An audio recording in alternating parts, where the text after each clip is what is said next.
نحمده ونصلي على رسوله الكريم اما بعد فاعوذ بالله من الشيطان الرجيم بسم الله الرحمن الرحيم رب اشرح لي صدري ويسر لي امري واحلل عقدة من لساني يفقهوا قولي رب زدني علما اللهم فقهنا في الدين ربي يسر ولا تعسر آمین یا رب العالمین۔ تو میری پیاری بہنوں، اس سے پہلی ایپیسوڈ 5 میں ہم بات کر رہے تھے کہ اللہ سبحانہ تعالیٰ جنتیوں کو جنت کے کنارے اور جہنمیوں کو جہنم کے کنارے بلائیں گے اور ایک مینڈے کو ذبح کر دیں گے اور فرمائیں گے کہ اے جنت والو، تمہارے لیے ہمیشہ کے لیے جنت ہے، تمہیں کبھی موت نہیں آئے گی، اور اے جہنم والو، تمہارے لیے ہمیشہ کے لیے جہنم ہے، تمہیں کبھی موت نہیں آئے گی۔ پھر ہم نے بات کی کہ عقیدہ آخرت کا عقیدہ رکھنا، آخرت پر ایمان لے کے آنا سب سے بہترین عمل ہے۔ تو آج بات کریں گے کہ صحابہ کرام کی زندگی میں عقیدہ آخرت کی چند جھلکیوں کے بارے میں۔ دیکھتے ہیں کہ نمبر 6 میں یہ کمپلیٹ ہو جاتی ہیں کہ کس نمبر 6 7 بھی ہوگی، تو انشاءاللہ تعالی اس کے بعد بات ہوگی کہ حشر والے دن رسوا کرنے والے عمل کون سے ہوں گے اور ترک نماز کی سزا کیا ہوگی۔ تو سب سے پہلے حضرت عمر رضی اللہ تعالیٰ عنہ کے بارے میں بتاتے ہیں کہ بحرین سے مال غنیمت میں مشک و عنبر وغیرہ آیا، اسے تقسیم کرنے کے لیے آدمی کی تلاش ہوئی تو امیر المومنین حضرت عمر رضی اللہ تعالیٰ عنہ کی بیوی صاحبہ نے عرض کیا، میں یہ خدمت سر انجام دے سکتی ہوں۔ حضرت عمر رضی اللہ تعالیٰ عنہ نے فرمایا، مجھے ڈر ہے مشک تمہاری انگلیوں میں لگ جائے گا جسے تم اپنے بدن پر ملو گی اور قیامت کے روز اس کا جواب دہ میں ہوں گا۔ اس احتیاط کے باوجود حضرت عمر رضی اللہ تعالیٰ عنہ کو اللہ سبحانہ تعالیٰ کی پکڑ کا ڈر اس قدر تھا کہ نماز میں تلاوت کرتے کرتے ان عذاب ربک لواقع ما لہ من دافع، بے شک تیرے رب کا عذاب واقع ہونے والا ہے جسے کوئی دور نہیں کر سکتا۔ یہ سورۃ الطور آیت نمبر 7 اور 8 میں ہے۔ یہ پڑھتے پڑھتے جب یہ آیت آتی تو روتے روتے ان کی آنکھیں سوج جاتی۔ ایسے صحابی جن کی بشارت اللہ سبحانہ تعالیٰ نے جن کو جنت کی بشارت دنیا میں ہی دے دی، وہ بھی روتے روتے آنکھیں سجا لیتے، اتنا عذاب کے ڈر سے روتے۔ حرمت شراب کے بارے میں جب یہ آیت نازل ہوئی کہ اے لوگو جو ایمان لائے ہو، شراب، جوا، بت اور قرہ کے تیر شیطانی کام ہے، ان سے بچو تاکہ فلاح پا سکو۔ سورۃ البقرہ آیت نمبر 90 میں اس کا ذکر ہے۔ تو اس وقت بعض لوگ حضرت طلحہ رضی اللہ تعالیٰ عنہ کے گھر میں شراب پی رہے تھے اور حضرت انس رضی اللہ تعالیٰ عنہ شراب پلا رہے تھے۔ آیت نازل ہونے کے بعد رسول اکرم صلی اللہ علیہ وسلم نے منادی کو مدینہ منورہ میں اعلان کے لیے بھیجا۔ لوگوں نے جب منادی کی آواز سنی تو ہر آدمی نے وہیں شراب سے اپنا ہاتھ کھینچ لیا۔ اتنا مضبوط ایمان تھا کہ انہوں نے اپنا ہاتھ اسی وقت کھینچ لیا، اسی وقت سٹاپ سائن لگا دیا، برتنوں سے شراب پھینک دی اور مٹکے توڑ دیے گئے۔ صحابہ کرام رضی اللہ تعالیٰ عنہم کہتے ہیں کہ مدینہ کی گلیوں میں اتنی شراب بہائی گئی، بس جگہوں پر شراب جمع ہو گئی۔ بعض صحابہ نے تیار شدہ شراب بیچنے کی اجازت طلب کی تو آپ صلی اللہ علیہ وسلم نے فرمایا یہ بھی حرام ہے، تو اسے فوراً ضائع کر دیا گیا۔ ایک آدمی نے عرض کیا، یا رسول اللہ صلی اللہ علیہ وسلم، میرے پاس قابل فروخت شراب ہے جس میں یتیموں کا پیسہ لگا ہوا ہے۔ فرمایا یتیموں کا پیسہ میں ادا کروں گا، شراب ضائع کر دو۔ چنانچہ صحابی نے ساری شراب ضائع کر دی۔ تو شراب پینا بھی منع، بیچنا بھی منع، دینا بھی منع، لینا بھی منع۔ فتح مکہ کے بعد نبی پاک صلی اللہ علیہ وسلم نے جن افراد کو قتل کرنے کا حکم نامہ جاری فرمایا ان میں اکرمہ بن ابی جہل بھی شامل تھا۔ اکرمہ کی عدم موجودگی میں اس کی بیوی ام حکیم رسول اکرم صلی اللہ علیہ وسلم کی خدمت میں حاضر ہوئی اور اسلام قبول کر لیا اور ساتھ ہی عرض کیا، اکرمہ ڈر کر بھاگ گیا ہے، کرم فرمائیے، اسے پناہ دے دیجئے، اللہ آپ پر رحم فرمائے گا۔ آپ صلی اللہ علیہ وسلم نے فرمایا آج سے اکرمہ پناہ میں ہے۔ ام حکیم اپنے شوہر کی تلاش میں نکلی اور تہامہ کے ساحل سمندر پر اسے جا لیا اور بتایا کہ رسول اکرم صلی اللہ علیہ وسلم نے تمہیں پناہ دے دی ہے، واپس چلو۔ راستہ میں ایک جگہ دونوں میاں بیوی نے پڑاؤ کیا۔ اکرمہ نے اپنی بیوی سے خلوت کا ارادہ کیا تو حکیم فوراً الگ ہو گئیں اور کہنے لگی کہ مجھے ہاتھ نہ لگانا، تم مشرک ہو، میں مسلمان ہوں، جب تک تم مسلمان نہیں ہوتے میں تمہارے لیے حرام ہوں۔ اکرمہ کو یہ بات سن کر بڑا تعجب ہوا اور کہنے لگا اگر یہ بات ہے تو پھر میرے اور تمہارے درمیان تو بڑی خلیج حائل ہو چکی ہے۔ رسول اکرم صلی اللہ علیہ وسلم کی خدمت میں پہنچ کر اکرمہ نے کلمہ پڑھا اور مسلمان ہو گئے۔ اس واقعے کو یہاں پہ لانے کا مطلب یہ کہ حکیم اللہ سبحانہ تعالیٰ سے اتنا ڈرتی تھی اور یہ آخرت پر ایمان ہی تھا، آخرت کے حساب سے خوف ہی تھا، تبھی تو اس نے اپنے خامد کو منع کیا۔ حالانکہ اپنے خامد سے بہت پیار کرتی تھی لیکن اس کے باوجود انہیں ہاتھ نہیں لگانے دیا۔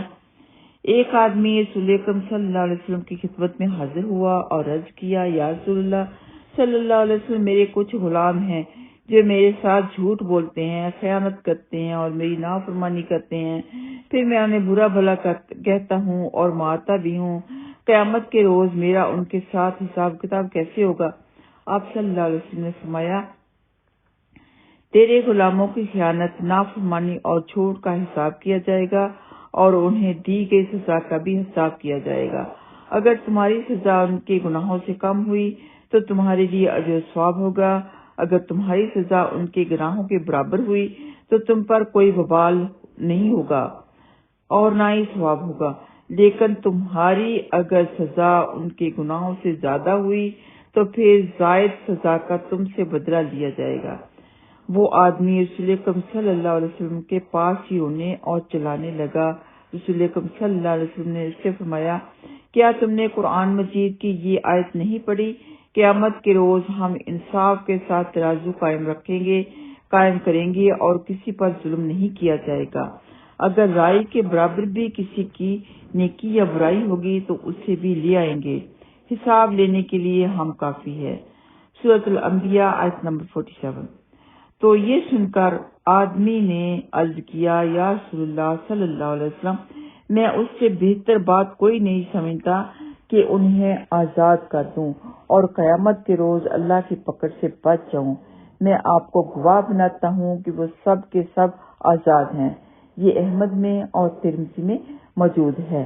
تو اندازہ لگائیں کہ وہ قیامت کے دن سے، حشر والے دن سے اتنا ڈرتے تھے کہ انہوں نے اپنے غلاموں کو ہی آزاد کر دیا تاکہ مجھ سے کوئی زیادتی نہ کوئی ظلم نہ ہو جائے۔ اتنا زیادہ جذبہ تھا ان میں، تو آج کل کے دور میں کتنا جذبہ رہ گیا، آپ خود ہی اندازہ لگائیں۔ آخرت کی فکر کرنا ایمان کا سب سے بڑا حصہ ہے، جس کی فکر سے بہت سے لوگ غافل ہیں، دنیا کے فائدے کے لیے اس فکر کو نظر انداز کر رہے ہیں، جس کا فائدہ بہت ہی کم ہے۔ دنیا ادنا سے بنی ہے، ادنا سی دنیا ہے۔ بہت بڑی تجارت کو نظر انداز کر کے تھوڑی سی تجارت کی جدوجہد میں لگے ہوئے ہیں، تو یہ عقل مندی نہیں۔ عقل مندی یہ ہے کہ بڑی تجارت کی طرف توجہ کی جائے، اور وہ یہ ہے کہ آخرت کے دن سے ڈرا جائے۔ جو اللہ سبحانہ تعالیٰ نے جائز قرار دیا اس کو جائز سمجھا جائے، جس کو ناجائز قرار دیا، حرام قرار دیا، اس کو حرام سمجھا جائے، اور یہ کہ کسی پر ظلم نہ کیا جائے، کسی سے زیادتی نہ کی جائے، اللہ سبحانہ تعالیٰ کے احکام کی پابندی کی جائے، تو انشاءاللہ تعالیٰ قیامت والے دن اللہ کی رحمت ضرور پائیں گے۔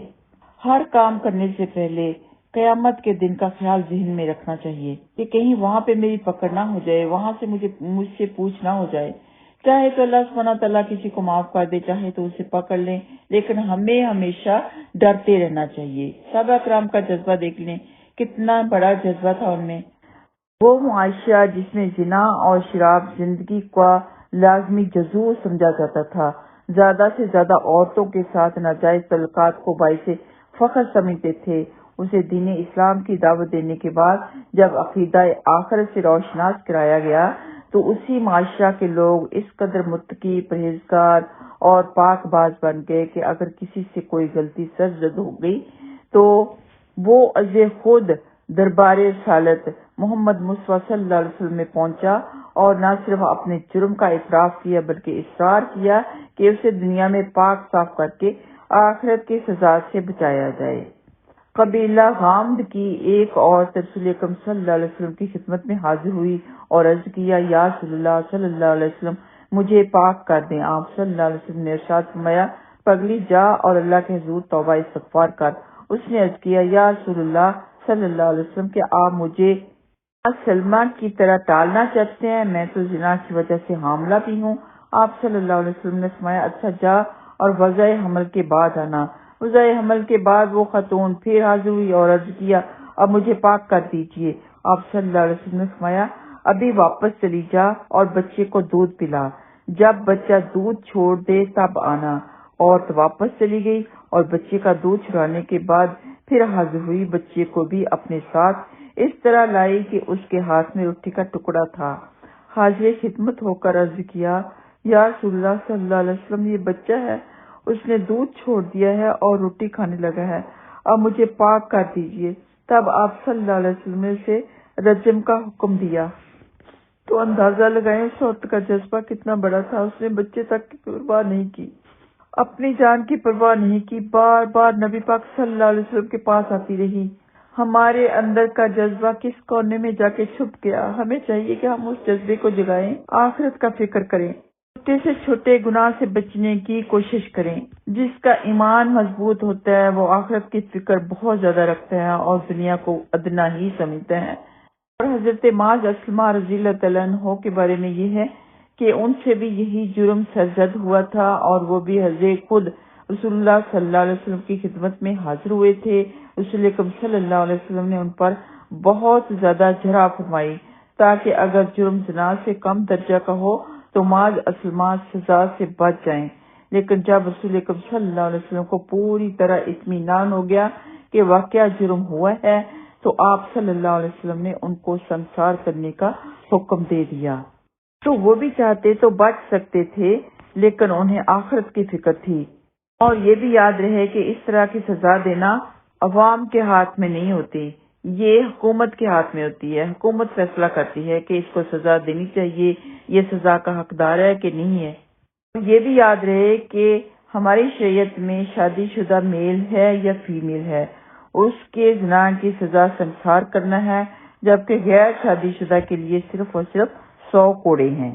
تو نان مسلم کو تو لگتا ہوگا کہ یہ بہت بڑی سزا ہے، ظلم ہے، لیکن اس سے بھی بہت بڑی سزا جو ہے وہ آخرت کی سزا ہے۔ تو جو کوئی آخرت کی سزا سے نجات پانا چاہتا ہے، دنیا ہی میں پاک ہو کر اس جہان فانی سے رخصت ہونا چاہتا ہے، تو ان کے لیے یہ سزا بہت ہی کم ان کو لگتی ہے۔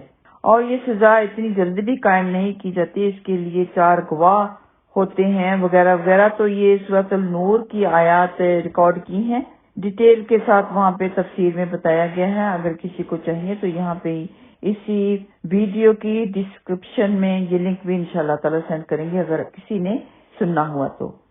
اللہ سبحانہ تعالیٰ سے دعا ہے کہ اللہ سبحانہ تعالیٰ ہمیں نیک مقربین بندوں میں شمار فرما لے، خاتمہ بالخیر فرما دے۔